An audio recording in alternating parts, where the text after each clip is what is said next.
Hello everybody, and welcome to AmateurCast, where I'm getting you and your replays to be casted for my entertainment, and hopefully to help you improve a little bit as well. I am your host, ZookaMan, and we're going to be going into a ZVP.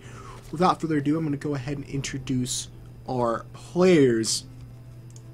In the bottom, about 7-8 o'clock position, we have our Athreos, I believe is how you pronounce that.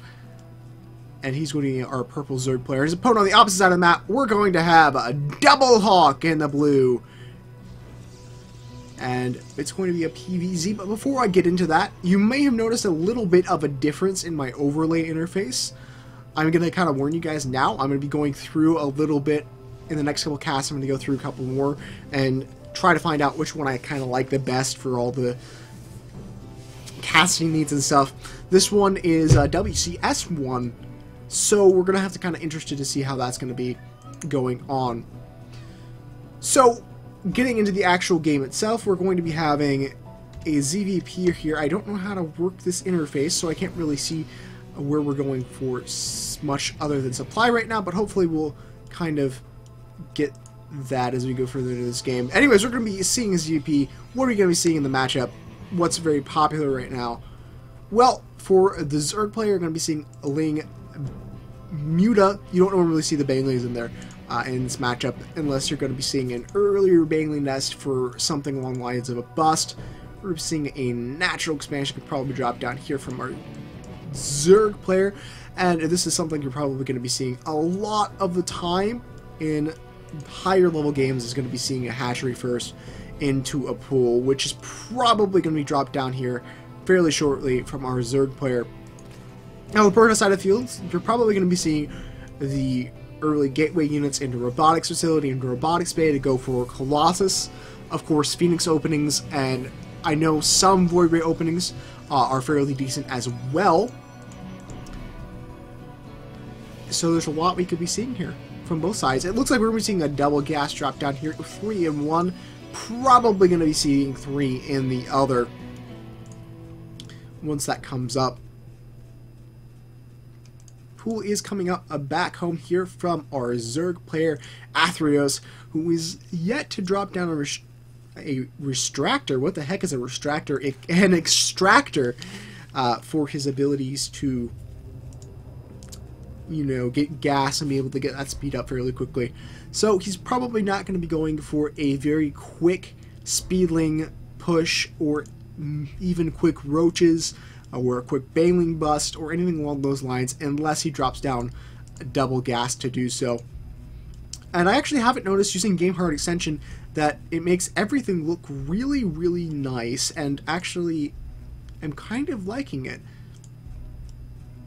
Of course, this game was originally played on the mod. We're having a little bit of a interesting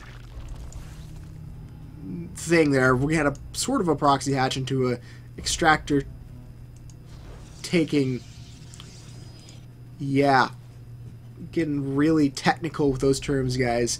Extractor taking. Queen is up from our Zerg player. He's going to be able to inject and get stuff out. No speed yet, no gas yet, so maybe we're looking to see an early number of drones, maybe a quick third bases in the future for our Zerg player. Meanwhile, our Protoss player is going to be trying to take out these rocks, and he is going to emerge victorious.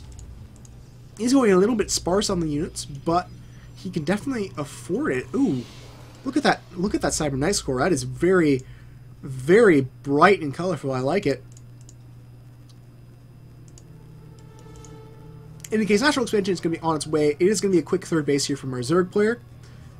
So I wouldn't be too surprised to see gas come up fairly shortly here. As for a quick 3 base, you usually want to get a couple of lings out for scouting information and other such things. We're going to have Warp Gate research about to finish up here, which is going to pop up on the screen. This is a fancy overlay. Haven't seen too much of it. I don't think I can look to see anything as far as... It doesn't look like the drop-down menus are a thing, so maybe we're going to be seeing stuff pop out down here or across the overlay or something. We'll have to try it out. I apologize if this overlay is completely confusing and not easily able to understand. But getting back into the game, we're going to have a defensive spine crawler here. No gas? Yes, gas can be taken now, so he will be able to go up on his speed fairly shortly. He does have a couple overlords he could try to get out across the map for a little bit of scouting information, as well as just having them float on over the hatchery, because you really aren't going to be able to see anything there. I believe that that's a roach warren, but I don't think that this overlay is really confusing, but I think that's a roach warren. Looks like it. Back home from our Protoss player, we're going to be having the... Oh, hey, I don't even know what buildings are, which is a little bit interesting. We'll just have to wait for them to come up, I guess. It's interesting indeed. We're going to be having that assimilator drop down, of course. A couple of units out here to help defend. Third base has not yet started to get saturated, but I expect a couple of drones will be heading over there shortly.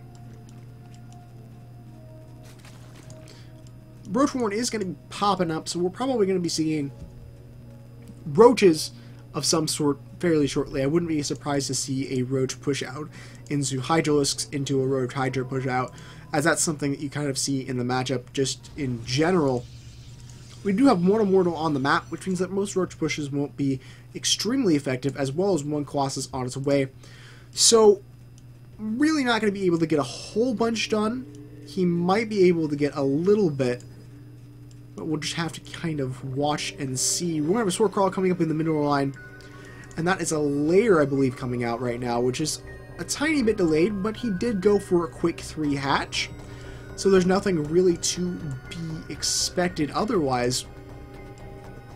Third base is going to be scouted out, and the gas are going to be taken there as well, which does make me a bit suspicious of what we're going to be seeing here from our Zerg player. Maybe we'll be seeing a Muta switch, or maybe we'll just see a Hydra's Den coming down with that layer, and a bunch of Hydras coming out. That wouldn't be too bad to see at all. We do have that Thermal Lance coming up here from our Protoss player, so he will be able to get extra range on his Colossus. He only has one up right now, but probably going to drop one down in a little bit. Zerg player has approached 3 base gases, which means that he is looking to be in a fairly good position as far as that's concerned. He is a bit oversaturated at his natural expansion, has 1 extra in each. Let's keep an eye on that. We do have that +1 coming up here right now. This is a Hydralisk Den, I believe, which is going to be coming up now with the roach speed. There's Hydralisk, and we're also going to be dropping down into a Spire. So my best guess is we're probably going to be seeing Corruptor, Hydra, Roach, and I don't know exactly why I use that specific set, but we're going to be seeing Roach, Hydra, Corruptor. Meanwhile, our Protoss player has moved up onto Phoenix production to help cut down on Mutalisks. But with our ground weapons level 1 coming out here from a Protoss player, as well as that extended Thermal Lance finishing up, he'll have an advantage in any sort of major push out that our purple player wants to do. Speaking of our purple player, he is getting his creep spread started. Is a little bit lacking at this point, doesn't have a whole bunch of tumors, and I believe this is the Creeping Tomb Queen, which isn't really doing a whole lot. Could be doing a little bit better on that. Is connecting his main base and his natural right now. Needs to work on getting that third base connected shortly. Cruise Spice is going to be finishing up first. It's going to be following up with Glad Reconstitution, Metabolic Boost, finishing up as well. And our Protoss player is going to be moving out to take his third base, and be killing a couple of Lings in the process. Back home, we do have a sizable number of Phoenixes starting to kind of rally up, as well as pre-numerized Carapace adding on here from our Zerg player, which I believe that's the ability to drop, which would make a lot of sense. And our Zerg player is going to be going up onto a 4th base at this point as well. And also maybe looking to move out. I think he might have already done so. No, never mind. He's probably going back to the... Excuse me, I'm tired, folks. We're going to have the Phoenixes scout around, see what is up from Team Zerg, while Team Protoss gets his third base up and operational.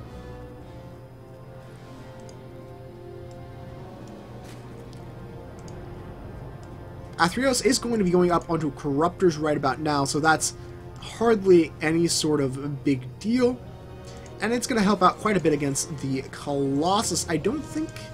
He does have one more on the way, but he did get a bit supply blocked.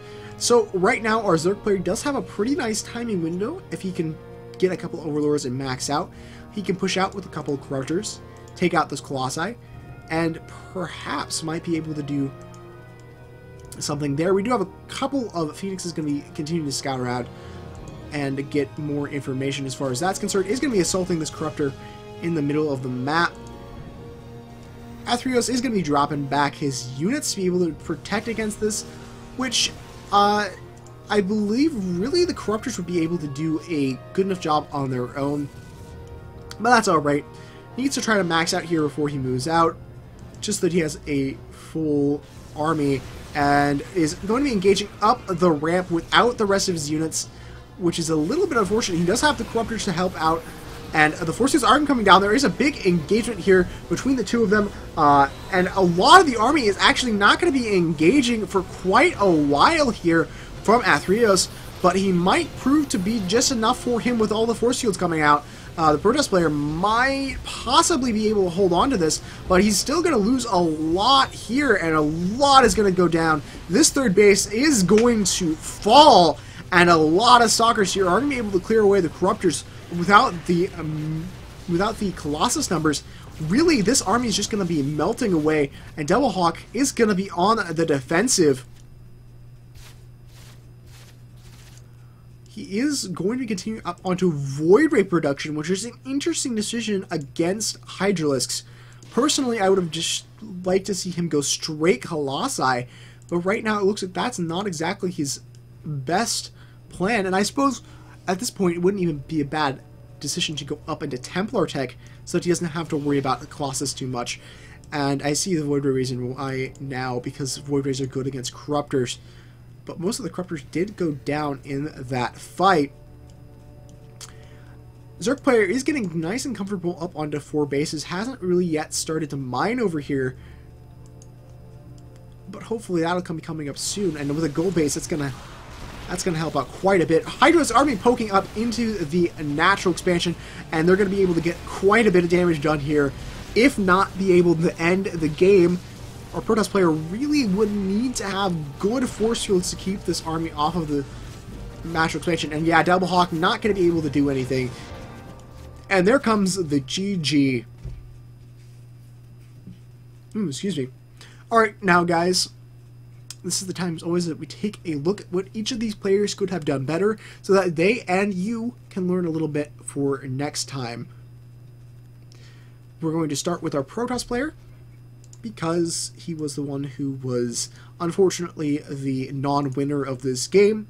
DoubleHawk, I like the Colossus. The Colossus were a good idea, but I think that the Stargate for the Phoenixes was not the best idea. I agree with Starport for Mutalisks and dealing with them, and to a certain extent I don't mind going for Stargate openings, but you cannot support Stargate and the Colossus production off of 2 base, and honestly even off of 3 base is a little bit iffy. So I would like to see maybe a move up into Templar instead, because of the fact that this composition that we see from our Zerg player is extremely effective against the particular composition that DoubleHawk was doing without the proper countermeasures. For example, going into Storms would have been a good idea as well, or we could have seen him go up onto a large number of Blink Stalkers and just try to blink forward and take out those Corruptors as quickly as possible so that he can keep his Colossus up. But once the Colossus went down, once that third went down, there really wasn't a whole lot that he could do to get back from this. Now from our Zerg player's standpoint, I like the ability to go up onto his bases. He went for a really quick 3 base and delayed his gas quite a bit in order to do this. However, I don't think that really punished him at all. The one big thing I'd have to say is I think, well no, yeah, he's up on his upgrade, so he's not too far off with that. I like the push out. I think it could have probably been a bit more effective with a few more corruptors, but I don't think it was necessary, to say the least, because you don't want to overproduce in anything. I still would like to see him max out before that fight. Not that he necessarily would have needed it, but it was an extra little bit of strength, and he was only really about 10, 15 supply away from being able to max out there. So if he had maxed out there, his army would have been a lot more effective, and in that circumstance, it's better to go for what's a little bit more effective. Okay guys, I do think that will be it for this one. Before I go, a few real quick announcements. If you like this cast, as always, please comment, like, subscribe, and share. If you'd like to get your game casted by me, you can send a replay on over to ZookaMan900@gmail.com. Or if you just like a replay casted and don't mind if it's me, check out the subreddit Casted. I highly, highly advise you check it out anyways. It's a great place to meet new players and get games casted, as well as cast games yourself if you're into that sort of thing. And just a group place to be at. Both of those, that and my Gmail, will be in the description below so that you can have those fairly easily. And yes, this game did come from Casted, so that's a great place to go. Just gonna re-enunciate that. Alright, I believe that's gonna be it, guys. So this is ZookaMan, and we'll see you on the next cast. Take care, guys.